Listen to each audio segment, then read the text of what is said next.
안녕하세요. 오늘은 같은 것이 있는 순열에 대해서 배워보도록 하겠습니다. 우선 같은 것이 있는 순열의 기본적 정의를 볼게요. 서로 다른 A, B, C가 있어요.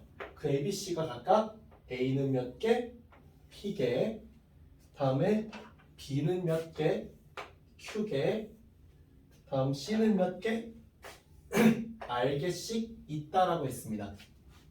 그리고 A, B, C끼리는 서로 같다고 했어요. 그러니까 A인 P개끼리는 서로 다 같은 녀석으로 취급해요. B인 Q개끼리는 서로 다 같은 녀석으로 취급하고 C인 R개끼리는 전부 다 같은 녀석으로 취급한다라는 얘기예요. 이렇게 총 N개인 A, B, C를 나열하는 경우의 수를 구할 겁니다. 그래서 당연히 N은 P 더하기 Q 더하기 R만큼이겠죠. 그때 이 경우의 수가 어떻게 나온다? N개를 말 그대로 나열하는 거니까 N 팩토리얼을 했겠죠. 근데 거기서 P 팩토리얼, Q 팩토리얼, R 팩토리얼 곱한 거를 나눠주겠다라는 거예요. 이게 왜 생긴 거냐면요. 똑같은 N개를 나열하더라도 이게 노란색이 P개에 있는 이 경우는요. 서로가 같은 녀석들이기 때문에 순서가 없다라는 거예요. 여기는 1번이 먼저 오든 2번이 먼저 오든 상관이 없죠. 왜? 서로 다 같은 녀석들이니까요. 논리 똑같이 이렇게 네모 모양인 이 파란색들도 총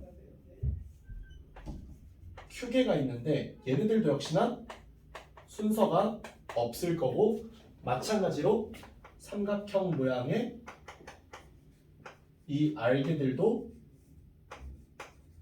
당연한 얘기지만 순서가 없기 때문에 순서에 해당하는 P 팩토리얼만큼의 경우의 수를 나눠주고 똑같이 Q 팩토리얼만큼 나눠주고 R 팩토리얼만큼 나눠줘서 구하는 거다라는 거예요. 그런 의미 때문에라도 순서가 정해진 순열에 대해서는 같은 것이 있는 순열과 같은 취급을 합니다. 무슨 말인가 하니 대문자 ABC, 소문자 ABCD 총 7개를 나열하겠다라고 했어요. 그러면은 원래대로라면은 7개를 나열한다라는 것 때문에 원래 답은 7 팩토리얼인 게 맞을 거예요. 근데요, 여기서 대문자를 A, C, B의 순서로 나열하니까 대문자의 나열만큼은 뭐 예시를 들어서예요. 예시를 들어서 뭐 A, C, D, B, B, C 이렇게 나열한다 칠게요. 어쨌거나 대문자의 나열만큼은 A, C, B의 순서를 지켜주라는 거죠.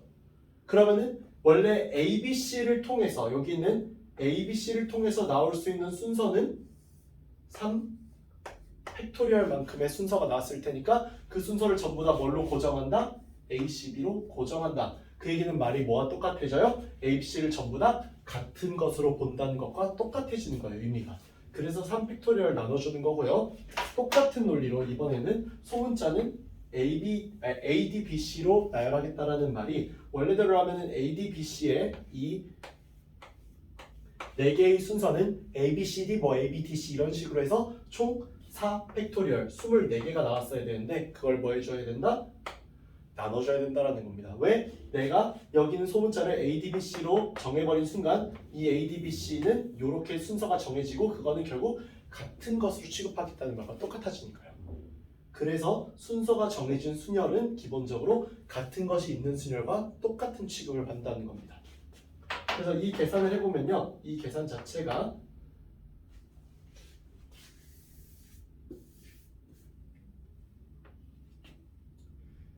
7 곱하기 6 곱하기 5 곱하기 4 곱하기 3 곱하기 2 곱하기 1인 7 팩토리얼을 뭘로? 4 곱하기 3 곱하기 2 곱하기 1 곱하기 3 곱하기 2 곱하기 1로 나눠주는 게 되죠? 4, 3, 2, 1 곱한 거는 여기 4, 3, 1 곱한 거랑 나누어져야 될 거고 여기는 3, 2, 1 곱한 거는 6과 약분이 된다면은 이 답은 7 곱하기 5, 35개로 나온다라고 구할 수 있겠죠. 이렇게 구하는 방법이 그래서 누구를 참고한 거라고요? 다시 말하지만 순서가 정해진 순열은 같은 것이 있는 순열과 같다라는 거예요. 다음, 최단적으로 문제도 마찬가지로 같은 것이 있는 순열 문제로 취급이 돼요. 왜냐? 내가 A에서 B까지 최단 경로로 간다고 했어요. 이 최단 경로로 간다는 거는 막 이렇게 가다가 이렇게 꺾고 그러는 게 아니라 순수하게 A에서 B를 향해 계속 가는 걸 의미해요. 이렇게 꺾으면 최단 경로일 수가 없으니까요. 그럼 이 계산은 또 어떻게 되는 거냐? A에서 B까지 갈 때 가로의 길을요. 한 번, 두 번, 세 번, 네 번, 다섯 번, 여섯 번 갔을 거예요. 그쵸? 다음에 여기 있는 세로의 길은 몇 번 갔을 거예요? 한 번, 두 번, 세 번, 네 번, 다섯 번 갔을 거예요. 이것은 예외가 없는 게 제가 하나 예시로 이렇게 노란색으로 해서요. 여기 길을 표시해 볼게요. 이렇게 이렇게 이렇게 이렇게 이렇게 이렇게 이렇게 이렇게 이렇게 갔다고 할게요. 그럼 지금 이 길에서 보시는 것과 같이 빨간색으로 한 번, 두 번, 세 번, 네 번, 다섯 번, 여섯 번 간다는 사실은 변하지 않죠. 순서만 달라질 뿐이죠. 마찬가지로 파란색 길도 한 번, 두 번, 세 번, 네 번, 다섯 번 간다는 사실은 바뀌지 않아요. 즉 우리 빨간색 길을 몇 번 갔고 여섯 번 갔고 파란색 이 길을 몇 번 갔어요? 다섯 번 갔죠. 다만 이 빨간색 길과 파란색 길의 순서만 조금 달라진 거죠. 뭐 굳이 예시를 들자면 이런 느낌은 어떤 느낌이에요? 빨간색, 파란색, 빨간색, 빨간색, 파란색, 빨간색, 파란색, 파란색, 빨간색, 파란색, 빨간색 이렇게 해가지고 도달한 거죠. 여기 있는 얘네들끼리는 전부 다 뭐다? 같은 것이다. 여기 있는 파란색 길은 전부 다 뭐다? 같은 것이다.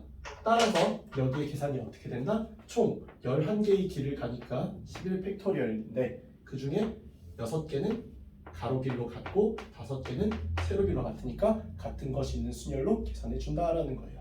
이 숫자는 워낙 크기 때문에 제가 이 이후의 계산은 안 할 거예요. 여기는 이 의미가 중요하니까요. 그래서 최단 경로의 수도 결국에 뭐와 같다? 같은 것이 있는 순열과 같다라는 거예요. 이상 여기까지 해서 같은 것이 있는 순열 개념 마무리하겠습니다. 오늘까지 해서 이제 순열은 끝이 났고 다음 시간부터 중복 조합하고 또 이항 정리해가지고 이제 조합 쪽 내용 나가보도록 하겠습니다. 감사합니다.